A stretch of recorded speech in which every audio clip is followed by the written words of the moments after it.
the Honorable Deputy Prime Minister, Honorable Ministers, Honorable Members of both Houses of Parliament, Your Excellencies, members of the Diplomatic Corps and Development Partners, judges of the Supreme Court, judges of the High Court, as well as judges of the Industrial Court, the Learned Attorney General, Regional Administrator, Hall Region, Your Graces, the Bishops, the Clerk to Parliament and Parliamentary Service staff, distinguished guests, members of the Fourth Estate, ladies and gentlemen. Your Majesty, it is my high honor and privilege to extend my warm welcome to His Majesty on my own behalf and that of my colleague, the Speaker of the House of Assembly, the Honorable Jabulani Mabuza, and all parliamentarians to this, the inauguration of the first session of the 12th Parliament by Ete Wenwa Phakathi.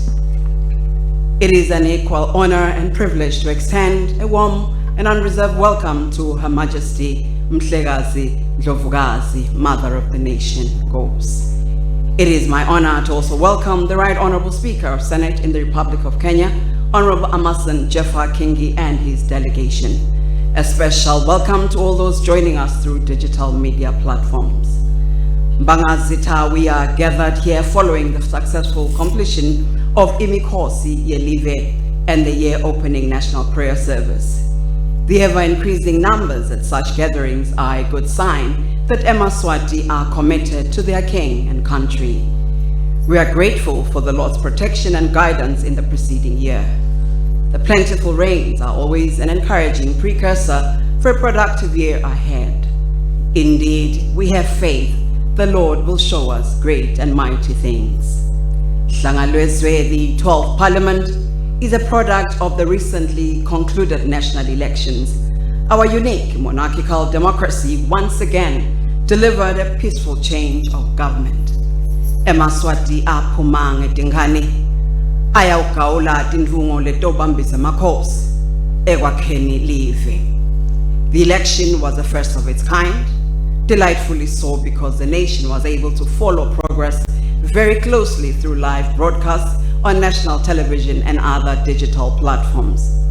It is worth noting and equally gratifying that the membership of women in Parliament increased from the 11th Parliament.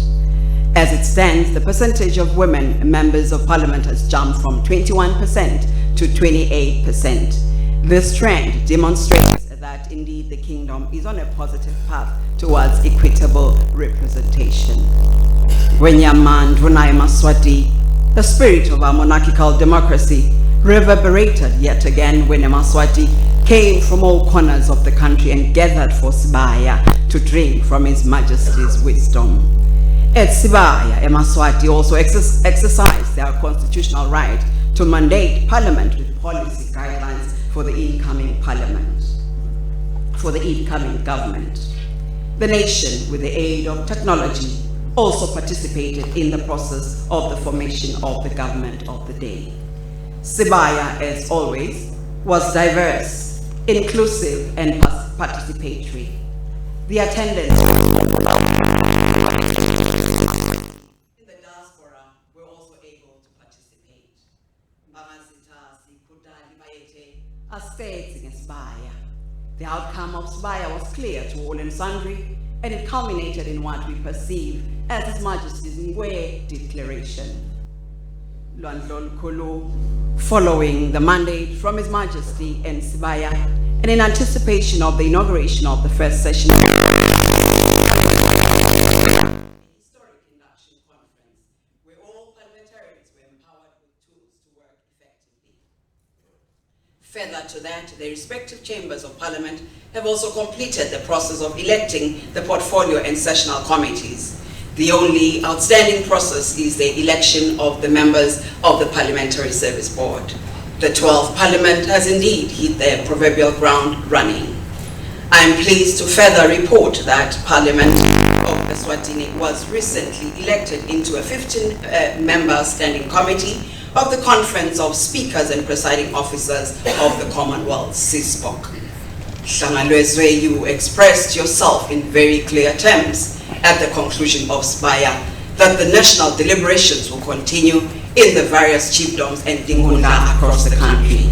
Therefore, Parliament is committed in the course of the next 5 years as part of its strategic plan objectives to implement a program of taking Parliament to the people.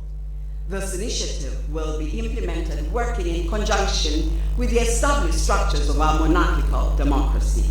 This, we hope, will address the dominant concern at Sibaya that parliamentarians disappear from the people once they have been elected or appointed, and only to re-emerge when canvassing for votes in preparation for the next election.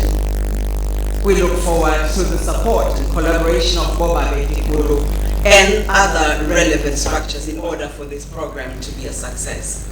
Selwa, we begin the session with renewed hope, knowing that we are a blessed nation. You have been consistent in reiterating that Eswatini is a blessed nation, one that should not depart from God. Gwenyama Ndvunai Maswati, therein lies the soul and destiny of Eswatini. Integrity, respect, and patriotism are the character traits that should continue to define and uphold our identity as a blessed nation. Bangazita as Parliament, it is our collective prayer and aspiration to be sensitive and responsive to the pressing national challenges and confronting the nation. The poverty crisis and the persistent natural disasters occasioned by climate change continue to have devastating effect on the lives of Emaswati. As part of our priorities, we therefore commit ourselves to expedite the formulation of youth-responsive laws that will ensure an enabling environment for developing skills and upscaling employment creation for our young people. In line with the Ngwet Declaration, we are cognizant of the need to fast-track legislation and resources geared towards decentralization and service delivery at the grassroots. Your Majesty, we will not rest until your vision for first world status for the kingdom and attainment of sustainable development goals become a reality. On that note, we will continue to support growing an investor-friendly economy, as well as strengthen laws that will help fight corruption and alleviate gender disparities. It is also imperative for the country to prepare an effective strategy for climate change that will ensure access to climate finance, expansion of the green economy, and the building of national resilience to environmental disasters. Bangazita, in conclusion, we give you our pledge that as Parliament, we shall embody a solution-based mindset anchored on diligence, trust, and humility.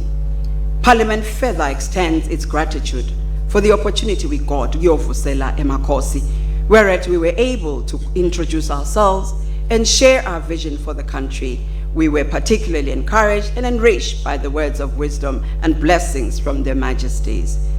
Parliament yakhona kunene ingithumile Ngwenyama Ndvuna uthi ngethule sipho setinkomo letisihlanu letinzathu tayo ingwenyama letimbili tayo indlovu yemhlaba.